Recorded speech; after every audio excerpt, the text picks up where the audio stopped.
Whatever.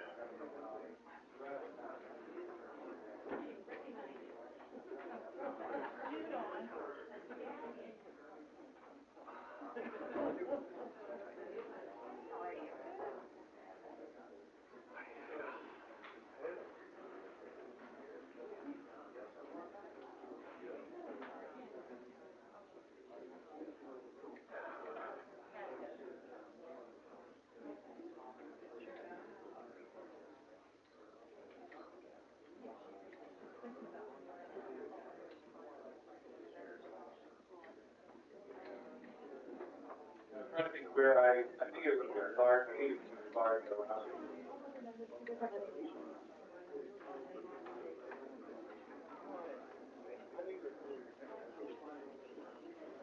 Try. No,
All right, we'll call this meeting to order. This is a Flagler Beach City Commission regular meeting. Today's Thursday, June 25th. The time is 5:30 p.m. And Mayor, if you can lead us in the Pledge of Allegiance, and we'll follow that by a moment of silence to honor our veterans, members of the armed forces, and first responders. Pledge allegiance to the flag of the United States of America and to the republic for which it stands, one nation, under God, indivisible, with liberty and justice for all.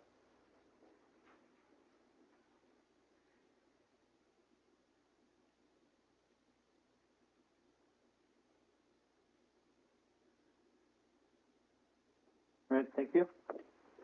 And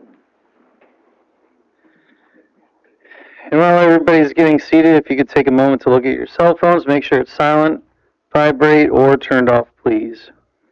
And Mayor, I think we have some awards to give out.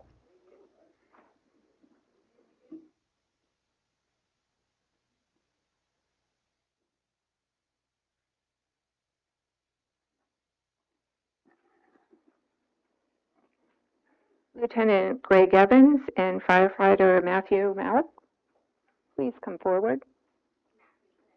Couldn't make it. Okay, thank you. Hi, good evening. Just you for the moment. Whereas on the afternoon of April 29th, 2026, just north of the pier in the city of Flagler Beach, an individual was in distress in the Atlantic Ocean, creating a dangerous and rapidly evolving emergency situation.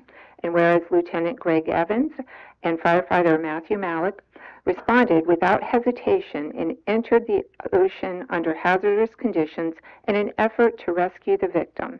And whereas despite the significant personal risk to their own safety, Lieutenant Evans and firefighter Malik demonstrated exceptional courage, selflessness, commitment to their duty in carrying out rescue operations in the challenging surf environment.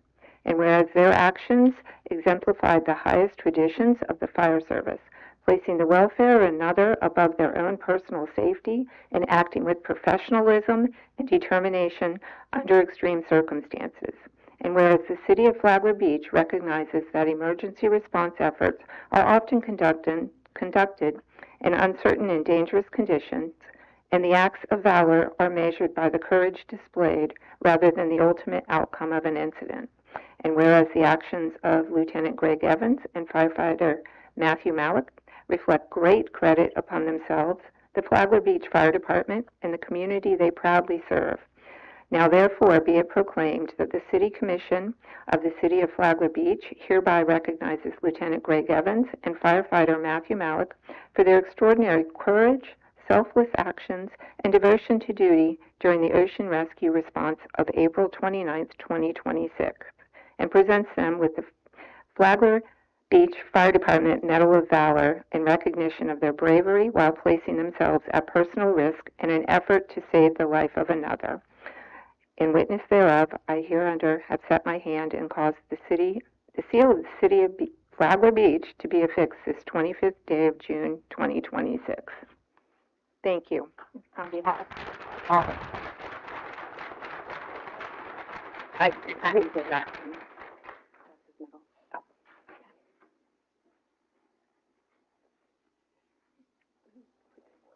There's your Medal of Valor. Thank you. Thanks for all you do.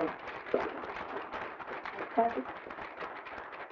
Mayor, do we want to get a picture while he's up? Come on. Come on up, Mr. Evans. Where are you going?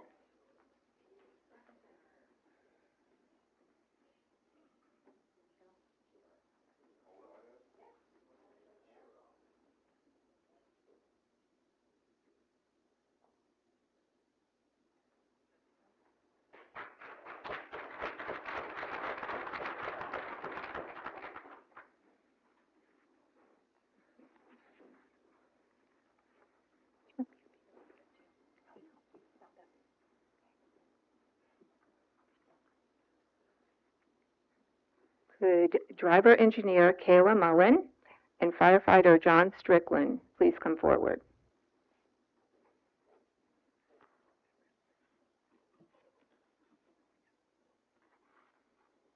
Good evening. Whereas on the afternoon of June 2nd, 2026, just north of 8th Street North in the city of Flagler Beach, 4 individuals were in imminent danger in the Atlantic Ocean. And whereas through the coordinated efforts of the Flagler Beach Fire Department, the Flagler Beach Police Department, and Ocean Rescue personnel, all 4 victims were successfully rescued from the water. And whereas driver-engineer Kayla Mullen and firefighter John Strickland demonstrated exceptional courage, professionalism, and commitment to public safety by entering the water and assisting in the rescue efforts under hazardous conditions. And whereas their actions directly contributed to the successful rescue of victims in distress and exemplified the highest traditions of the fire service, placing the safety and well-being of others above their own. And whereas the city of Flagler Beach recognizes that successful emergency operations are a result of teamwork among multiple agencies and commends all personnel involved in this rescue. And whereas the actions of driver-engineer Kayla Mullen and firefighter John Strickland reflect great credit upon themselves, the Flagler Beach Fire Department, and the community they proudly serve.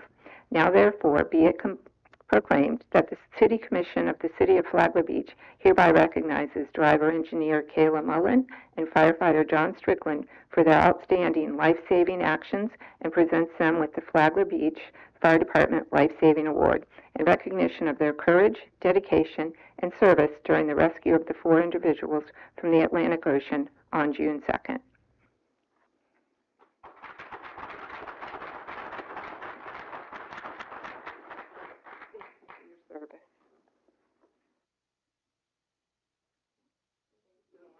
You. Come on.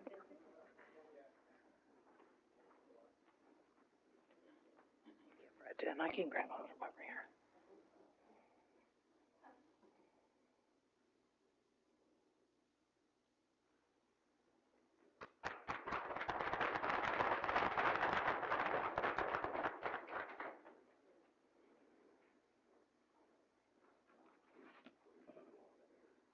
All right. Deputy Chief, please come forward, and Officer Emmett Luttrell. Good evening. Hi.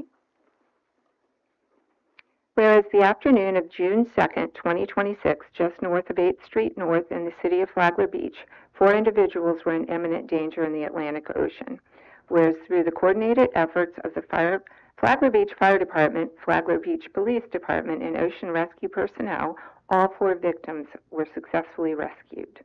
And whereas Deputy Chief Michael Schoenbrod and Officer Emmett Luttrell demonstrated exceptional courage, professionalism, and commitment to public service by entering the water and assisting in the rescue efforts under hazardous conditions. And whereas the actions directly contributed to the successful rescue of the victims in distress and exemplified the highest traditions of the police service, placing the safety and well-being of others above their own. Whereas the City of Flagler Beach recognizes that successful emergency operations are the result of teamwork among multiple agencies and commends all personnel involved in this rescue. Whereas the actions of Deputy Chief Michael Schoenbrod and Officer Emmett Luttrell reflect the great credit upon themselves, the Flagler Beach Police Department, and the community they proudly serve. Now, therefore, be it proclaimed that the City Commission of the City of Flagler Beach hereby recognizes Deputy Chief Michael Schoenbrod and Officer Emmett Luttrell for their outstanding life-saving actions and presents them with the Flagler Beach Police Department Medal of Valor in recognition of their courage, dedication, and service during the rescue of the 4 individuals from the Atlantic Ocean on June 2nd, 2026. Thank you.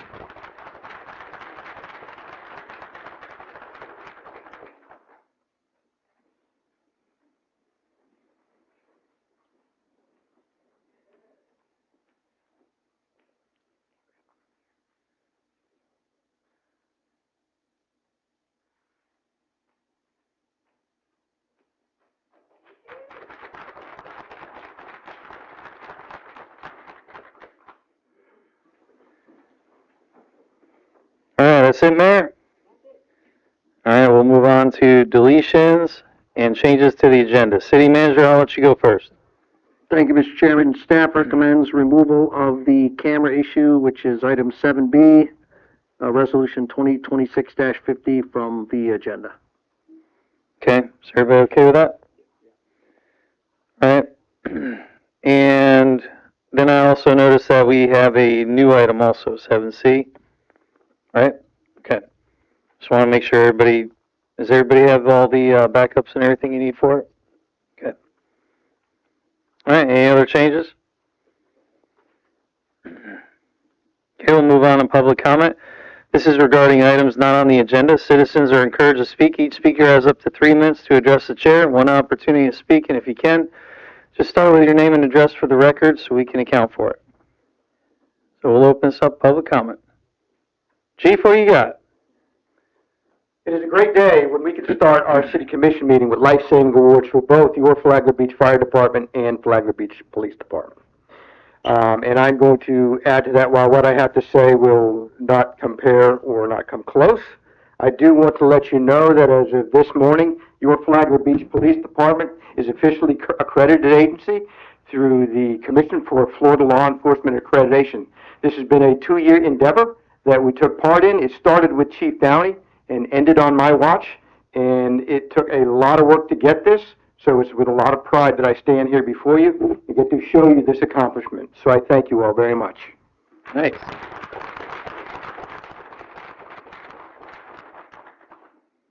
All right, thank you, Chief. Anyone else for public comment? Items not on the agenda.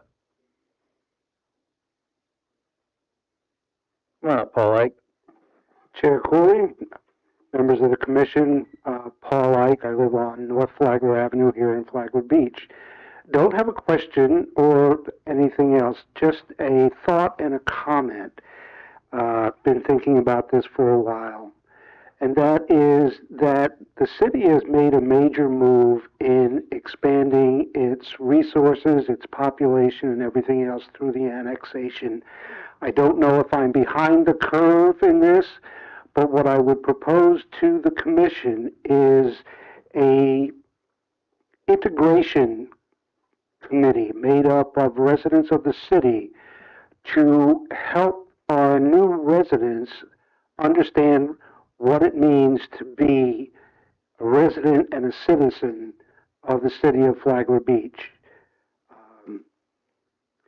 With saying that, and having thought about that, I thought it was also appropriate for me to say that if any of the commissioners decide to take up this kind of proposal, I would be more than willing to help and work with them in any capacity that I can. That's all I have. Before you step down, Paul, can you just elaborate on what things you would suggest that integration committee does?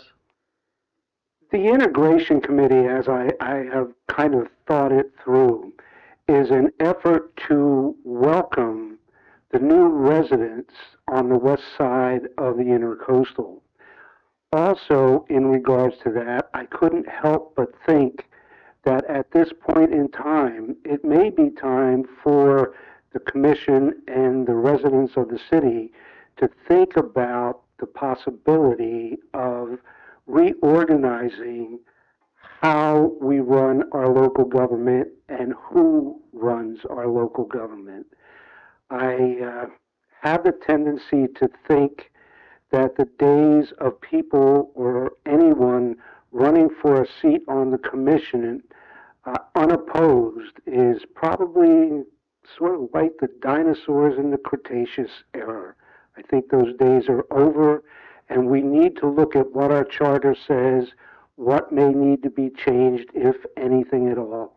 And that is a part of what I've been thinking and what I may put together in writing for all the commissioners. I do not have them ready tonight, so that's where I am. All right, thank you. Anyone else for public comment? Items not on the agenda. I am Patty Holloway, 2676 South Central Avenue.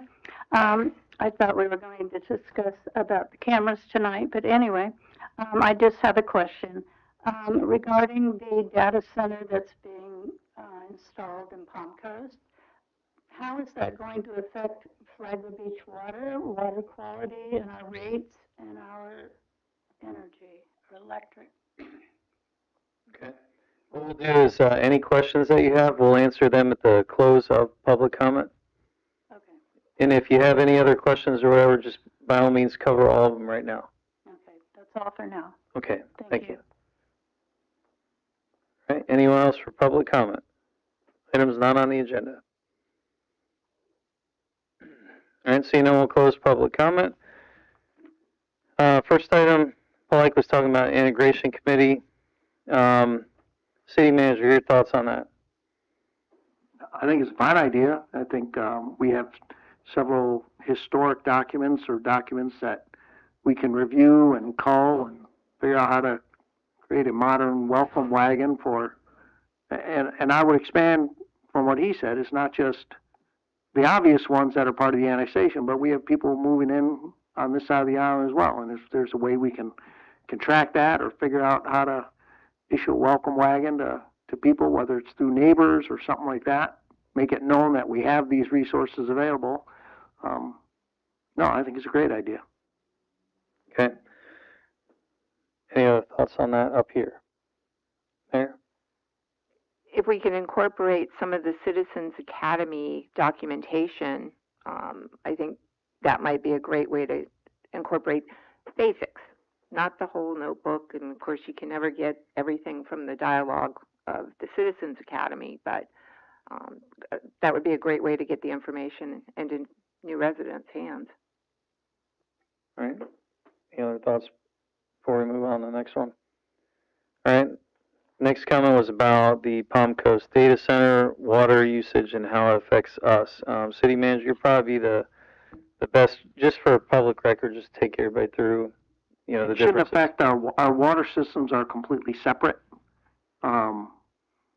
Electric, I think that's still out there. How will that affect Florida Public Power and Light, affect their rates? Because it is a conglomerate of, we're all in that together. So that's yet to be seen. I was sharing with Mr. Smith, I was at the Volusia County Managers last week, and some of the ways that Volusia County communities are trying to deal with the concept of data centers is with regard to the water usage, is they're actually considering requiring those facilities to tie into the reclaimed water, so that there is they're not drawing water from an aquifer.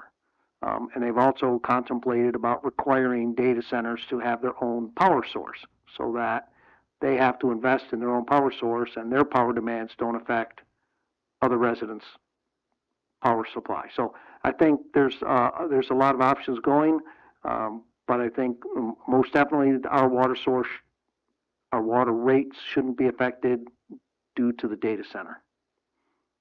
Got it. All right. Any other thoughts on that up here?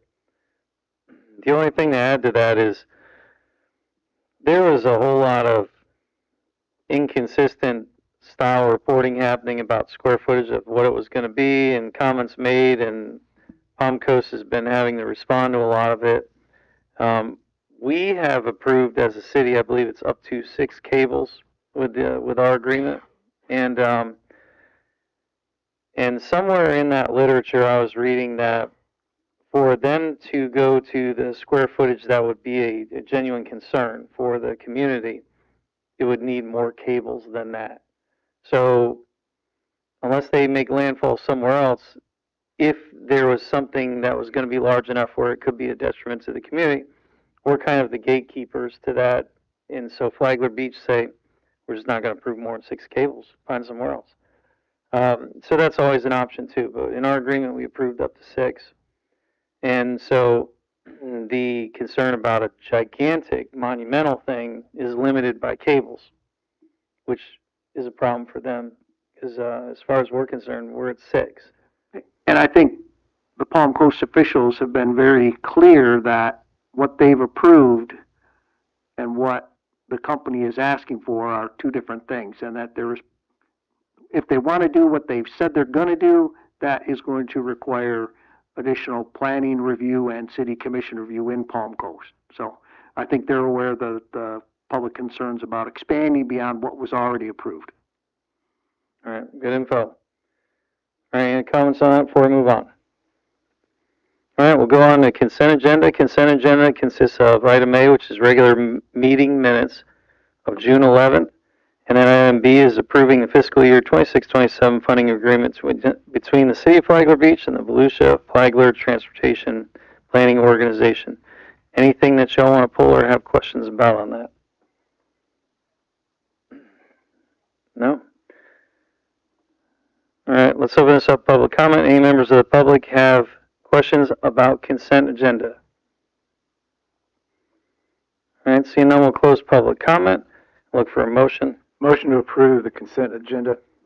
I'll second the motion. All right, we have a motion and a second. All in favor, please signify by saying aye. Aye. Any opposed? Motion passes unanimous. Go on to general business. Item A, Resolution 2026-44. Drew? Resolution 2026-44, a resolution by the City Commission of the City of Flagler Beach, Florida, approving payment to Florida Power and Light Company for utility relocation services associated with work request WR 146-57578, necessitated by the construction of the city's new plant and providing for an effective date. All right, City Manager. Thank you, Mr. Chairman. Mr. Freeman is here to answer any specific questions, but basically, due to the location of the proposed new wastewater treatment plant, one pole has to be relocated, and that's what the proposal is from FPL that's before you this evening. And this is just simply their cost, what they said, this is what it's going to cost you to move the thing. Yes, sir. All right. Any questions for City Manager or City Engineer? Or discussion? They're gonna move all the power to wherever the pole's going, right? That doesn't have to be done by a separate electrician. I believe that FPL is doing all of the work.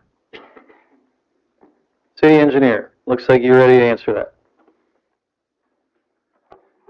I can answer that, thank you.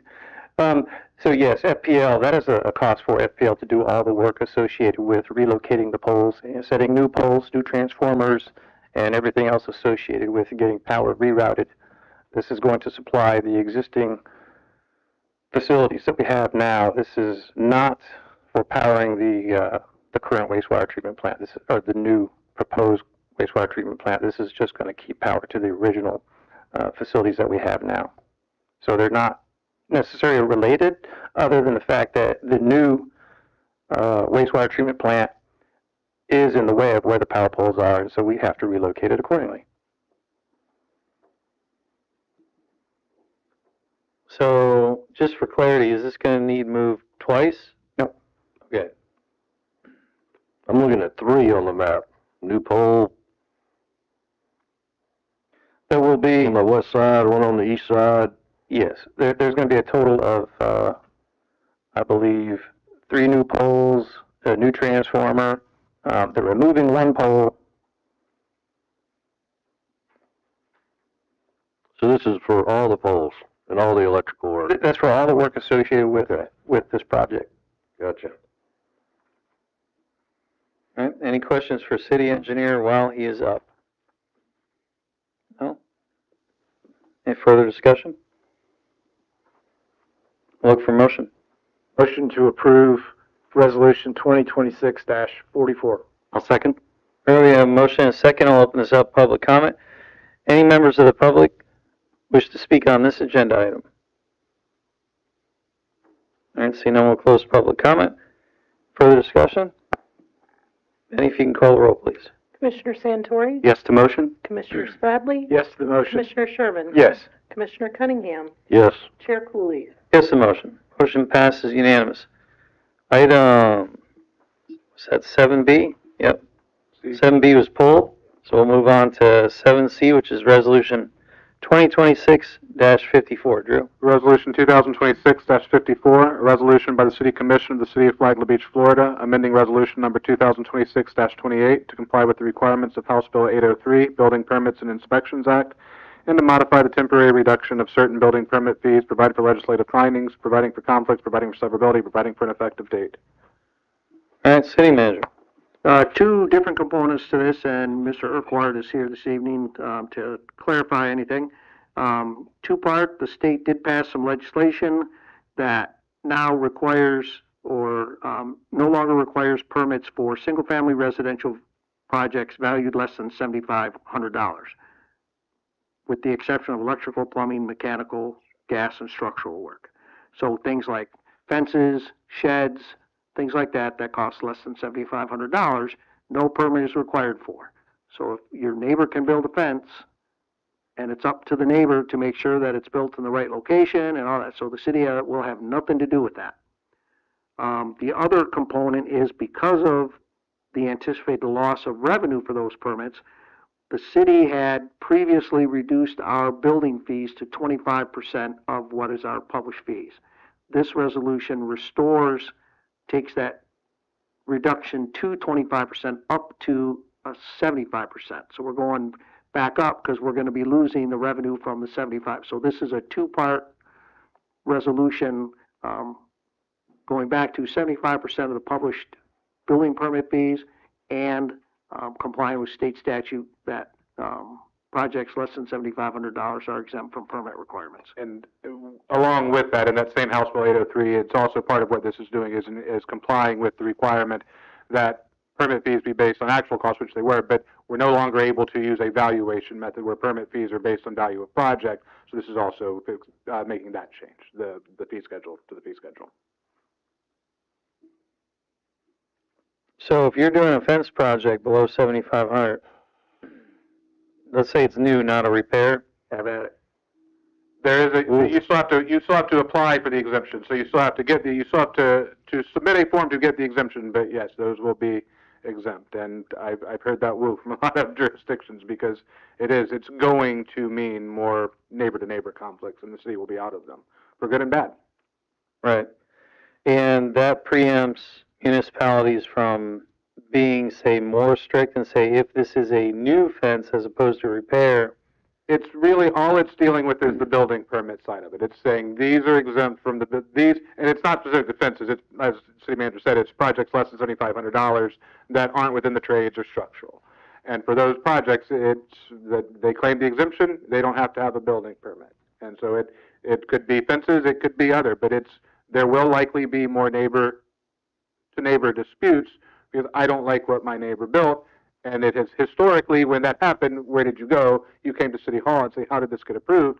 And now the answer to that question is going to be they were exempt. So we won't have fence ordinances anymore? So no code enforcement or any of that? Code enforcement's still there. So if, back to the fence example, if that fence goes up, gets put in the wrong place, you're still subject to the code. It's not an exemption from code, it's an exemption from building permitting.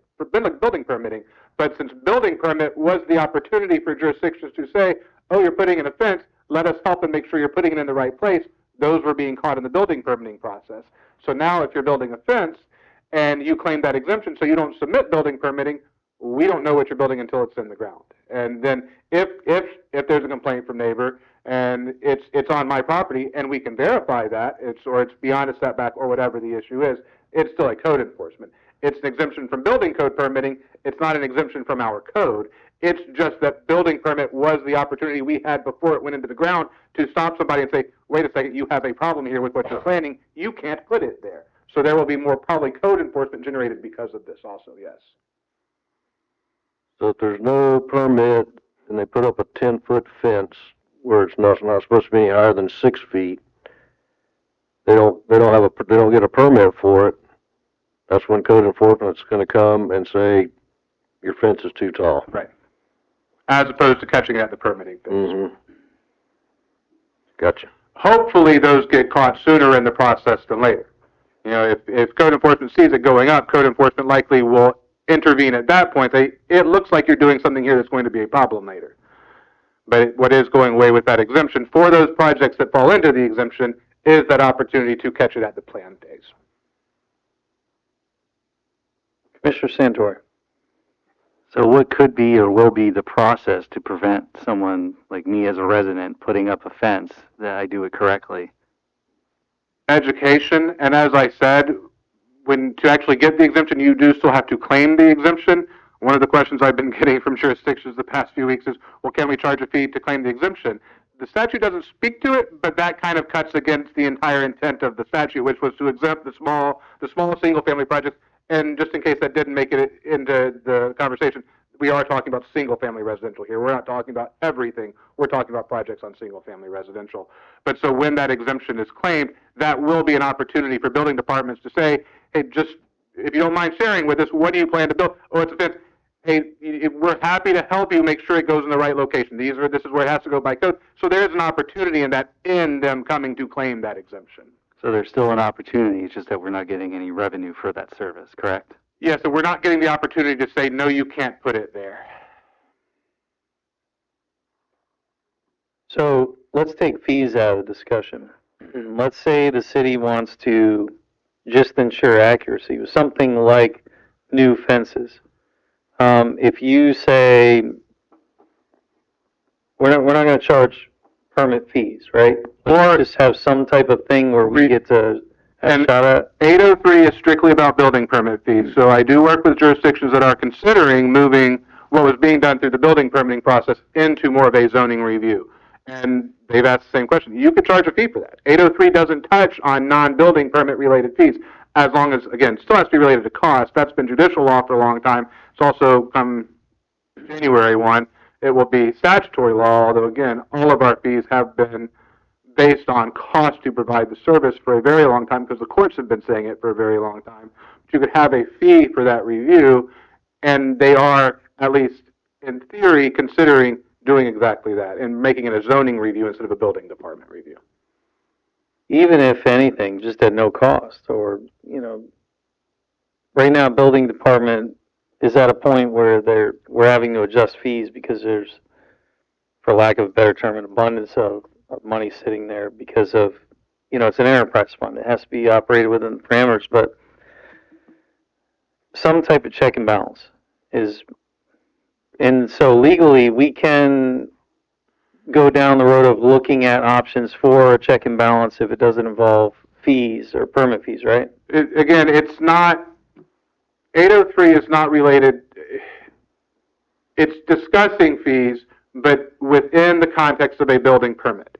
So once you take building permit out, so if we're talking about moving that review from building where it's been into a zoning review, so it's not part of the building code implementation, it is strictly planning department and does this meet zoning code restrictions, then you could still charge a fee for it. So yes, you can still provide the service, you could even still provide a fee for it if you want that level of control over fences. There is a way of restoring it that it's not consistent or inconsistent with 803, it's just moving it into a subject matter that 803 wasn't contemplating. 803 was focused on the building permitting issues. Might be something to look at. We are fees for zoning review fees in place. But your code isn't requiring a zoning review. That would be the change, would be to make fences part of zoning review. That would be the actual change that the commission would adopt if they want to go that direction. That's just a big one. Even with what we have in place, we still have problems with that. So that's why I brought that up. So how does this also affect, we have a process citizens have to go through concerning trees. Does that tie in? No impact. That's separate from building permitting. Got it. This only deals with those things that involve Florida building code. So if it's our code that we're enforcing through that review, this is outside of that. This is the building code performing, this is the building department performing the building code reviews, building permitting process. All right. Any other questions? Further discussion? You want to have some type of consensus, just have staff look at options as far as, at minimum, the concern around fences? Yes. Yes. I think just for everybody's sanity, that one probably needs, even if this is not a fee, just as a city, let's try to participate in the process to make sure it gets done right, if anything. Turning into the Wild West. Yeah, because even with all our controls that we have in place now, the last 2 or 3 meetings fences have been brought up in every one of them. City manager. You could probably, if they do have to apply for the exemption, you could probably then make it mandatory, I'm not sure if that's the right word, that it go through a zoning review for, it's not just placement offenses, it's Commissioner Cunningham brought up. Is it gonna be a 10-foot fence? Is it gonna be a 6-foot fence? So on and so forth. So I mean, if we, as Ms. Overstreet said, we already have a planning review fee in our fee structure. So we can revise the checklist or the process that when you apply for the exemption, that triggers a specific zoning review. I think the planning fee is $60 or something like that. I'd have to actually confirm that, but, I mean, that would be one path that we could probably go down. Even if it was not charge a fee at all. Just anything to prevent. But that's part of our Put in the fee wrong schedule spot. right now. Right. So, but the fee schedule Yeah. will be reviewed as part of the budget process. And it's an interesting overlap between exemption, what the state is exempted here, or is exempting with 803, and what the city exempts from site planning. Because single-family residential, which is where 803 applies, is the one thing you guys exempt from site planning. If we were talking commercial or multifamily, you would be seeing fences at the site plan process, but because single-family residential is exempt, you don't go through that process. So that's another one where just those exemptions overlap to create kind of a hole in the process. Further discussion? Commissioner Santori? Yeah, I'm for it. I mean, I would feel awful to hear about somebody that put up a shed from ground to put it all together and then just have to remove it and the fines associated with that time not removing it. Any other discussion? Now I'll look for motion. Motion to approve resolution 2026-54. Second the motion? All right, we have a motion and a second. I'll open this up to public comment. Any members of the public wish to speak on this agenda item?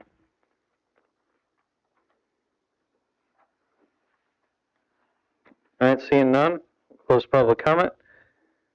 Any other comments on this? Are we okay with the consensus to have staff look at potential options? I've corrected that, and I'll work with your Okay. staff on it. All right, and if you call the roll, please. Commissioner Bradley, Yes to the motion. Commissioner Sherman, Yes. Commissioner Cunningham, Yes. Commissioner Santori, Yes to motion? Chair Cooley. Yes, the motion. Motion passes unanimous. All right, we'll move on to ordinances. Good with time? Yep. Ordinance 2026-12. Drew? Ordinance 2026-12, an ordinance of the City Commission of the City of Flagler Beach, Florida, amending the Code of Ordinances of the City of Flagler Beach related to credits and adjustments to utility bills, providing for severability, codification, conflicts, and an effective date. All right. City manager, we can have, This is second reading. There've been I don't think there've been any changes to that. Ms. Nobre is here. She was critical in crafting this ordinance with Mr. Smith, so if you have any questions about that, it is second reading. any questions or comments on this? We made pretty good headway on this, first time. We did. All right? Yeah. No discussion, look for motion. I'll make a motion we approve ordinance 2026-12. Second. All right, we have a motion and a second. I'll open this up, public comment. Any members of the public wish to speak on this agenda item? Quiet crowd tonight. All right, we'll close public comment. Penny, if you call the roll, please. Commissioner Sherman, Yes. Commissioner Cunningham, Yes. Commissioner Santori, Yes to motion? Commissioner Bradley, Yes to the motion. Chair Cooley. Yes, the motion. Motion passes unanimous. Move on to ordinance 2026-13. Drew? Ordinance 2026-13, an ordinance of the City of Flagler Beach, Florida, amending Chapter 9, Fire Protection and Prevention, to adopt by reference the current edition of the Florida Fire Prevention Code and provide for investigation guidelines, provide for codification, conflicts, and an effective date. All right, city manager. This is just bringing the city's fire code in line with the state fire code. And is there any particular call-outs we need to know? It looks like it's just Scribner. It's really just updating the reference because the prior ordinance adopted a specific edition of it, and this is adopting current edition. Florida Building Code and Fire Prevention Code are the only two codes that we can do that because they are adopted at a state level. With things like International Property Maintenance Code, we have to adopt an edition because we're not able to delegate to outside agencies the edition. But with state adopted codes, it's different. So that's why we're able to do that here and have that just kind of evergreen provision in there that it just stays with the current edition. Discussion. Changing two sentences, so. Right. Yeah, that's, I was looking at that, I was like, wow. Mr. Santori? Just making sure. All right. I'll look for a motion. Motion to approve ordinance 2026-13. I'll second the motion. All right, a motion and a second. I'll open this up for public comment. Any members of the public wish to speak on this agenda item? Seeing none, we'll close public comment. Penny, if you call the roll, please. Commissioner Cunningham, Yes. Commissioner Santori, Yes to motion? Commissioner Spradley, Yes to the motion. Commissioner Sherman. Yes. Chair Cooley. Yes, the motion. Motion passes unanimous. City Attorney. Just a few things, anybody's been watching the news, and they have been, that Governor signed two bills yesterday relating to property taxes. One from the special session 4F. Really, even though I've heard a lot of description of that now law as further reining in local governments, it inserts a provision that paves the way for whatever happens with the referendum. So it's a fair comment that you're hearing in the press when they say that, but that's really future looking. What it's actually doing today, I'd say, is more cleanup than anything else. There's terminology changes. There's removing a redundant section in, I forget which statute they moved it from, but it existed in two places. So 4F, I consider more of a cleanup. 1329, House Bill, Senate Bill 1329, which takes effect January 1, you will see in your next year's budget process those changes implemented, and that's various additional steps in the budgeting process. Probably the most significant one that we'll see in jurisdictions is, as part of that process now, a reduction phase where there is a specific topic of discussion, which is, okay, now that we've arrived at a number, how do we reduce that number further? So it's just, that's tweaking the budget process. But I just wanted to kind of explain what those are really doing, because I've heard on the radio lots of descriptions that make them bigger in proportion than they are, I think because we're kind of conflating them with what's on the horizon with the referendum that's coming on larger scale tax reform. And the third thing that I had was, next meeting I will be at our League of Cities annual conference, the municipal attorneys one, so Cliff will be here for me.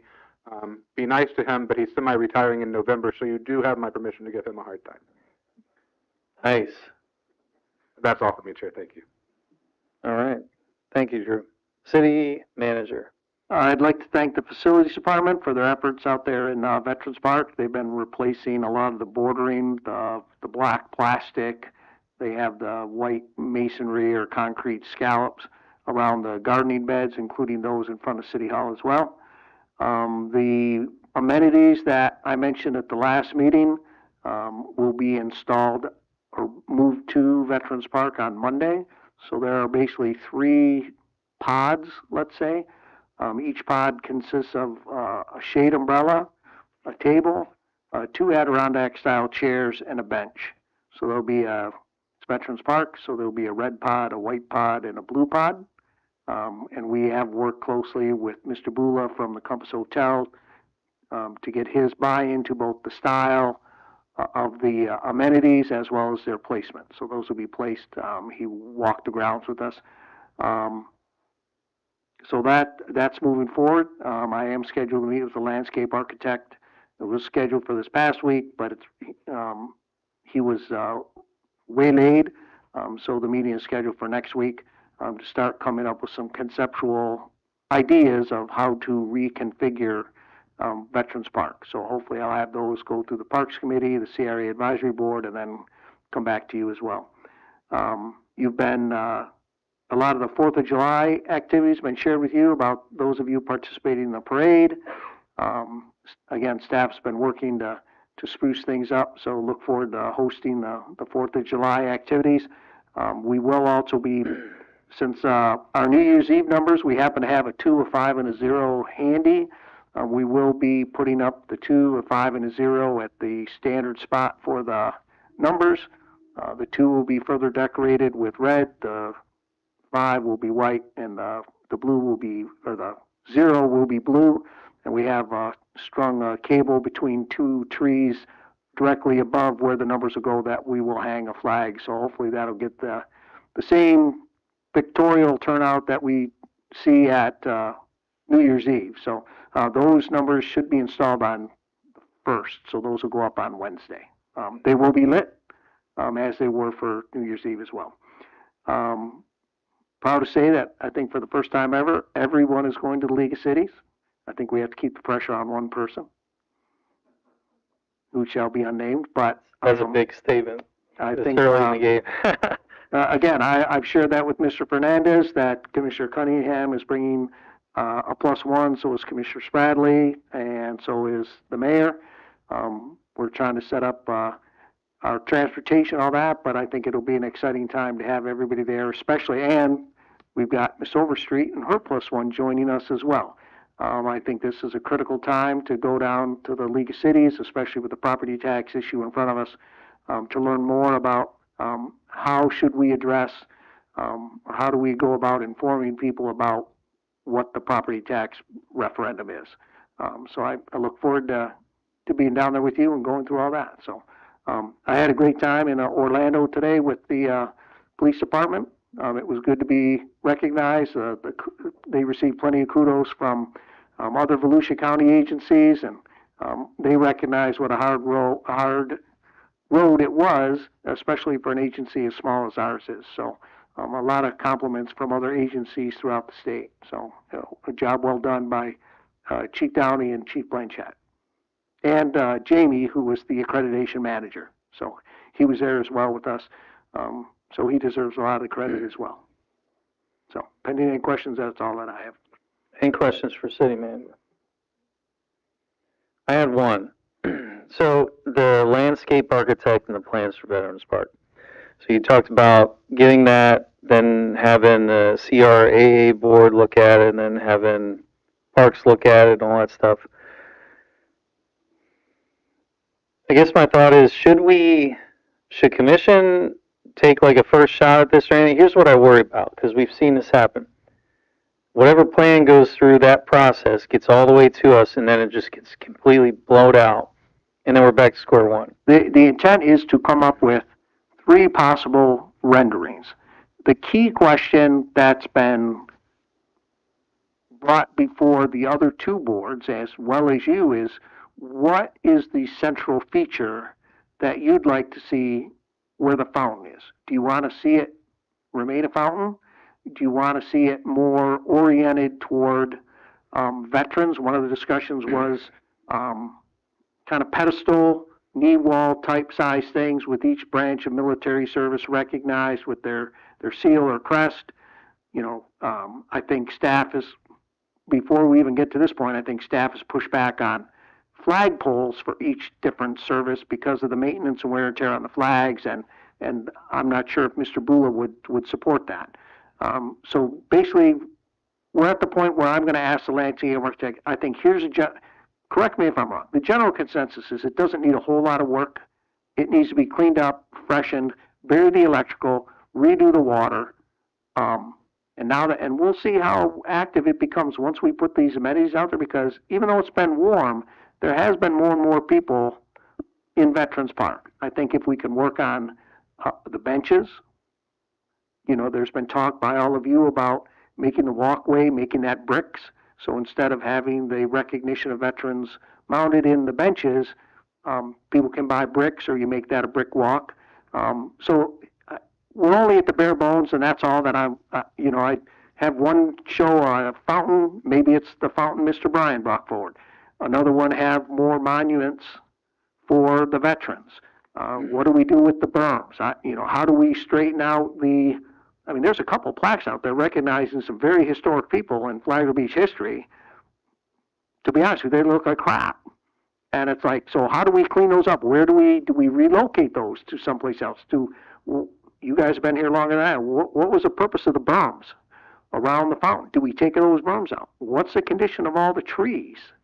And do we need to replace some trees or things like that? So I think that's kind of just a foundation to bring to the 3 boards and get a little bit more direction. This is being funded, by the way, by the donation to the city by Mr. Belchie. So Mr. Belchie has provided the funding for this landscape architect. All right, so in there you were looking for a consensus. I want to make sure we have it so we don't keep going down the same road of the cycle. Are we in a consensus of we are looking for a minimal plan that's not extensively making huge changes to the park? Is that as a first phase? Mayor? I would keep it as maintenance friendly as we can. I don't want to see us go down the road of the fountain and be where we are. If we can keep it, Mr. Bryant's plan was very simple. It was the granite, simple fountain. I loved the design with the 7 branches being embedded in the walkway along with the bricks. I think that's a fantastic way to go. Simple, in my opinion, low maintenance. The berms, I have no idea, but I would like to see everything really clean, easy to maintain. Any other thoughts? Do we have a general consensus on just we'll call it minimalist style for now? Yeah, if you're gonna create a couple of renderings at least, concept, okay, yeah. I was saying at least 3, one rendering that has the monuments, one rendering that has a fountain. Maybe one of the suggestions or ideas presented by somebody from the Parks Board was, do you put nothing where the fountain is, and does that become the central feature for some holiday displays? Do you put the city Christmas tree there? Do you put things like that? So I'd like to find a way to bring like 3 different, but minimally different concepts to you to review. Mm-hmm. My biggest concern, go ahead. I like that, the idea of what the mayor said, minimalist, but also some concepts that do show some improvements, as you suggested, one having to do with the fountain, one having to do with something else, whether it's in lieu of the fountain, but I like that. And this can be a phased approach too. My biggest concern is expediting it, the whole process. It's been frustrating for me because it's information, it's analysis paralysis is basically what it is, that the city's been locked in, and everybody knows we have to get Veterans Park cleaned up, but it's still not happening. So my biggest concern is move forward. Even if it's a first phase, get it something. Absolutely, and again, please take a look at the park when you leave, or they're doing a good job cleaning the beds, the gardening beds, sprucing it up. And yeah, I would tend to agree with you. I'm tired of the phases. I mean, we've been talking about this since I've been here, but we can't get that consensus because everybody has good ideas, and so yes, we'll kind of minimize the phases. Good deal. All right, you have a consensus. What else you got? All right, Chief. Good, thank you. Penny. All right, Mayor. Keep it short. Congratulations. Long, hard road. I know it was a lot of work for you guys. Good job. Also, thank you to facilities. The park is, with what they have to work with, looking much better. Got a long ways to go, don't get me wrong, but the way it is designed today, thank you to everybody. And looking forward to the 4th celebration, our community between the parade at 9 a.m. and Family Day in the park. First Friday the night before, it's going to be a busy, busy weekend here in town. Hope to see everybody out there. Commissioner Santori. Yeah, I'll try to keep it short. It is the 4th of July coming up, and since I am the fireworks guy, I just want to remind everyone to please be safe out there. There is a website you can go to called celebratesafely.org. It's put on by the American Pyrotechnic Association. And with that being said, I believe fireworks are illegal in the city for consumers to fire off. So if Chief has anything he wants to add to that, he can. Thank you. Chief, did you have anything you wanted to add to that? Well, you got to come up if you do. We've been battling this for a little while. As you well know, back a few years ago, the governor has passed a few days in Florida where fireworks are actually legal. So one of them happens to be the 4th of July. So enforcement on that day is kind of tough. So just to let you know. Very true. Mr. Spradley. Well, thank you. Back to the chief. During his week of getting certification, which is very impressive, he also found some time to come be the guest at my town hall last Saturday. And I mentioned that for a couple of reasons. Number one, it was probably the most attended town hall and most enthusiastic crowd that I've had. I billed it as an opportunity to talk about e-bike regulation and enforcement, and that turned out to have great interest in the community. But also trash, littering, and enforcement, and also had Daryl Reynolds come in and speak a little bit about that. Of course, he was happy to come in and talk about that and the cigarette butt problem that we have around here. And then Chief also talked about littering and enforcement on the beach. And then also we talked about the issue that's come up lately about large vehicle parking, possible abuses of our rules there. And the chief had some ideas that he shared with us. And then finally, we talked about dogs on the beach, and of course that's a whole nother topic. But anyway, the chief was very well received, and I appreciate his coming, especially with the busy time that he's had. But it was very well appreciated by the residents, some of whom are here, and so I appreciate it. So thank you for that. And that's all I got tonight. Mr. Sherman? Yeah, I'll keep my comments brief as well.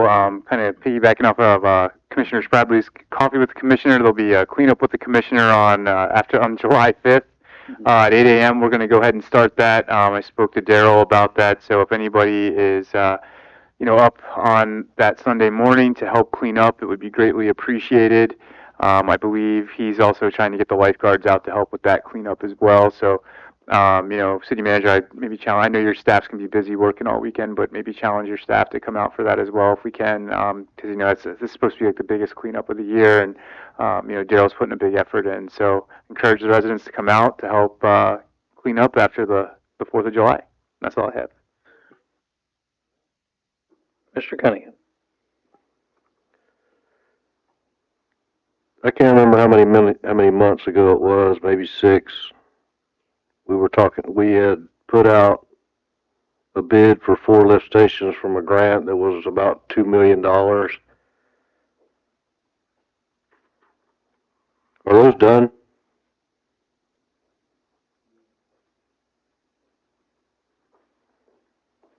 Because we had one bid and I asked to put it out to bid again. I was told it would take too long, but that was 6 months ago. Right, so that's currently, it was awarded to Ferrera Construction, and they are working on them now. They started approximately 2 months ago. They first started on the lift station out at Lambert, and they had to wait to order a part. There was a part that had a long lead time, so they moved over to the lift station at North 8th and Flagler, and so they're working on that one right now, and then they will proceed to the other 2 that are on the south end of town. This was the grant money lift stations, right? That's correct.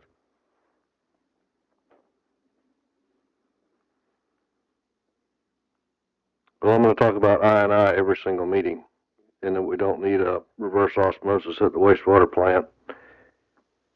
If we eliminate our I&I and our sewer mains in the streets, it's just look up how much reverse osmosis costs for O&M annually. Electricity, $200,000. Operating costs are at least $2 million a year just for reverse osmosis.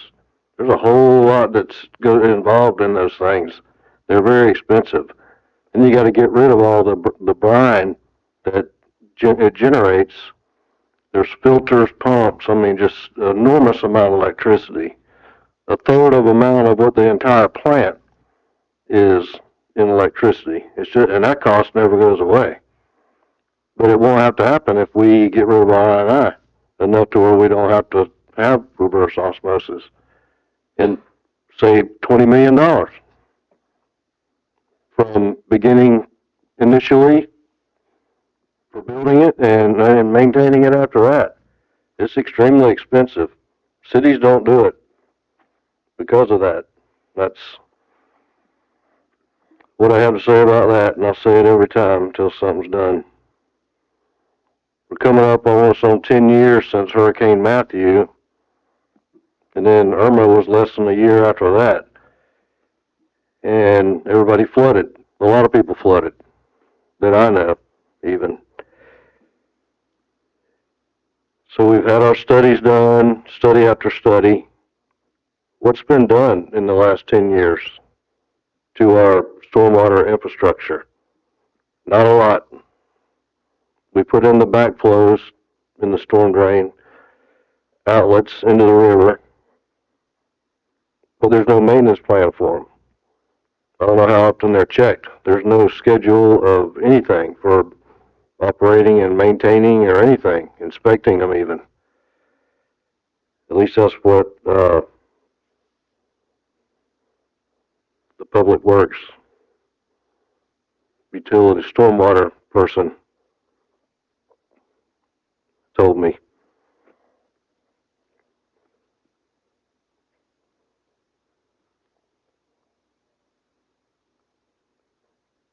One other thing. Why didn't we have any flags out on Flag Day? I know the big flag pulled down for whatever reason, but we had no flags on Flag Day. Is that standard? Apparently the city has not traditionally put out flags on Flag Day, but we've marked that down, so moving forward, we will put them out on Flag Day. I think it's a good day to put the flag out on Flag Day. That's all I got. All right. I wanted to just follow up on that I&I as well. City manager, when we talked about that, you said that upcoming is smoke testing. Is there any type of time frame on that, when we should expect it, or where are we at in the process of that? I think we plan on bringing that forward to in a July meeting to do smoke testing. Okay. That'll get a lot of questions answered. And is it going to be entire city, or just divided into sections, hit problem areas first and go after other stuff? I think we're looking at the south end of the city first, but Mr. Freeman he's put together the project. Right. I think south end is probably the high priority. So what we've done is we are concentrating on the areas that were identified when McKinnon-Creed was doing our stormwater study. They also had some monitors at various lift stations and wet wells throughout the city. And so the ones that had the highest I&I, those are the ones that we're concentrating on. So there's 4 lift stations and the associated network with those 4 that had the highest I&I. Those are the ones that we're going to smoke test. So, and they are predominantly in the south part of the city. And just a request, if there is any way to go back and look at the previous smoke test and the problem areas that were identified from that, just see if we can just jump start on those. If they weren't already fixed, you just kind of look at the old smoke test, where were the worst areas, were they fixed, yes or no? Because you automatically know if they weren't fixed then, we can just go after them even before the results come in, really. Or at least that's my 2 cents. Just to kind of get things moving on that, I think it'd be helpful. That's all I got. And I don't have any other comments other than that. So we can open this up and thank you. We can open this up, public comment. Final round of public comment. Anybody wish to speak under public comment? If you can, just please state your name and address for the record. All right. No public comment. We did pretty good on time this evening. This might be a record for me. All right. With that, I'll look for a motion to adjourn. Motion to adjourn. All right. We are adjourned.